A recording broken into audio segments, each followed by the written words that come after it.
Hello, hello. Hingi daw po siya ng didi. Tinisan mo na daw.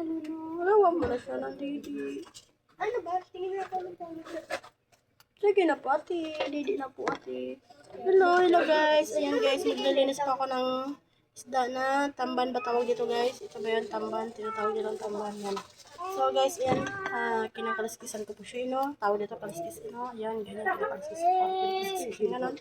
And then, pangalawa dito guys, ay ito ay, tatanggalan ko siya ng ulo. Yan. Tatanggalan ko siya ng ulo. Yan. Tapos, aalisin ko yung nasa loob na bituka. Ayan. And then, yan. Linisan nyo lang. Yan. Tapos, yan. So, after yan, buntutin ko lang to pinakabuntot niya. At saka itong parang ano niya dito. Di ba? Ito. Meron siyang parang ano dyan. Yan. Tanggalin ko lang yan. Bakit? Para malinis talaga siya. At para pag kinain ay hindi siya sagabal. Ayun guys. Yan.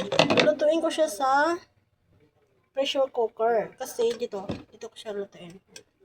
Mahinahon lang na ako eh. Mahina pala, mahina. Yan. Lutuin ko siya doon para lumambot yung tinik. Yan.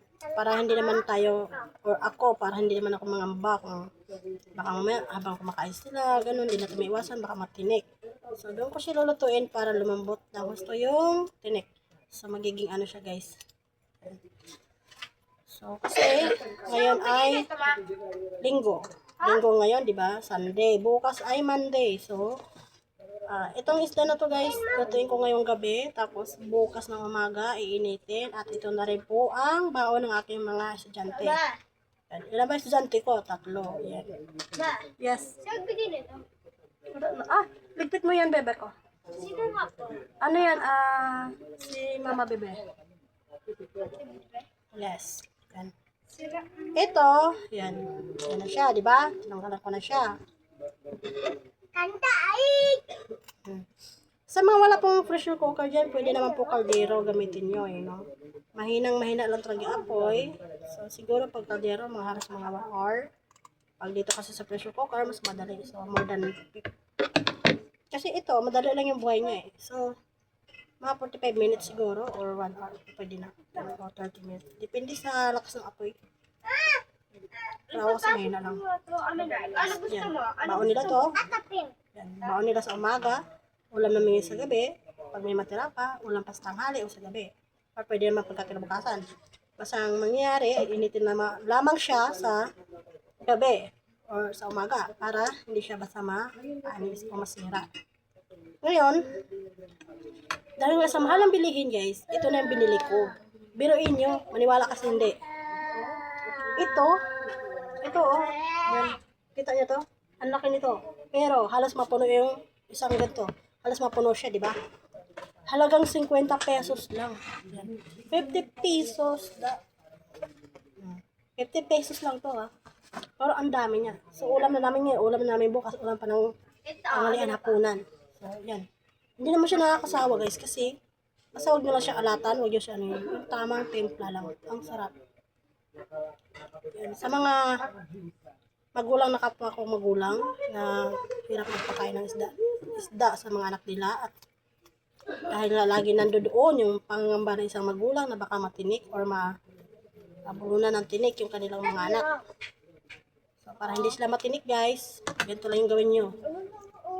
Lutuin nyo sa pressure cooker yung isda nyo or kahit wala kayong pressure cooker, basta may kaldero at kalangkay dyan or nag-uuling man kayo kung ano man yung gamit. Pero importante may kaldero kayo o kaya yung kawali. Basta mahinang apoy lang.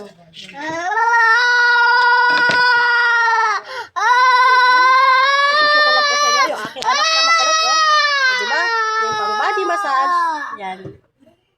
Yan. Inaano niya sa bunganga niya. O, siyempre, magrarang yung ano niya, diba? Bunganga niya. Yan yung bunso ko, guys. Ang kulit niyan. Grabe. Bebe, stop mo na yan, bebe. Say hi. Hello, everyone. It's my little girl. So pretty. Ate, gawa mo siya, Didi. Sige na po. Diba? Ang kulit ng batang yan, oh. Hi ka na, baby, hi. Hi. Hi, everyone. Hello. Hi again. Up, up, up, up, up, up, up. Masira yung cellphone natin. Para naman tayong pambili cellphone, tapos masira pa. Yan, so, tama na yun, no? Tama na yung video natin. Ngayon dito na lang tayo. Kasi kailangan ko na siyang madali ilinisin. At nang siya ay aking maluluto na. Yan. Hello. Bye everyone. Thank you. Sana kayo ay may natutunan sa aming video for today. Fishing.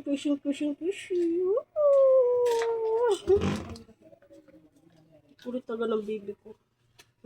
Thank you. Thank you for watching.